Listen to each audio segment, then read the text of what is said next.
মা, তোমার এই অসহ্য শাসন আমি আর নিতে পারছি না। আমি যদি আর কিছুদিন বাসায় থাকি তাহলে আমার মেয়ের যে সম্পর্ক সেই সম্পর্ক আর থাকবে না। আমার একটা স্বাধীন জীবন দরকার, লাইফটা কি এনজয় করা দরকার। তোমার সাথে থাকলে সেটা আমি কোনোদিনও পারবো না। তাই নিজের স্বাধীনতার জন্য আমি বাসা ছেড়ে চলে গেলাম।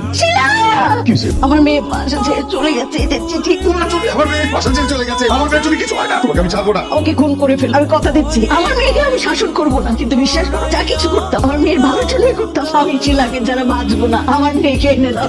কি হয়েছে দোস্ত, কেন মারতেছিল কেন? ওসব বাদ দিন, হঠাৎ আমার আসলে মার সঙ্গে রাগ করে আমি বাসা ছেড়ে চলে আসছি। ভাবছি কিছুদিন তোদের বাসায় থাকবো, আমি থাকলে কোনো সমস্যা নেই তো। দোস্ত তুই আমার বাসায় থাকতে পারবি না, তুই অন্য একটা ব্যবস্থা কর। আমি তো একটা বিপদে পড়ে আসছি, তাই না? তুমি কিছুদিন এখানে থাকলে কি সমস্যা? আমি আর শুভ জীবন রিলেশনশিপে আছি। ও বলছে আমি তোর সাথে কিছুদিন থাকি, তখন তুই বিয়ে করবে। এখন বলতেছে নাকি আমাকে বিয়ে করবে না। তোরা বিয়ে করিস নাই, তোরা একসাথে থাকতেছিস, কত বড় একটা ভুল করছিস তুই বুঝতে পারছিস? কি করবো বল? আমার বাবা তো চাকরি করে, আমার গ্রামে থাকে, আমাকে যে কেউ গাইড করবে সেরকম কেউ ছিল না। কোনটা ভুল কোনটা খারাপ কেউ আমাকে বোঝানোর মতো ছিল না। আমার মন যা চাইছে আমি তাই করছি। কিন্তু দোস্ত আমি বুঝতে পারছি আমি অনেক বড় ভুল করে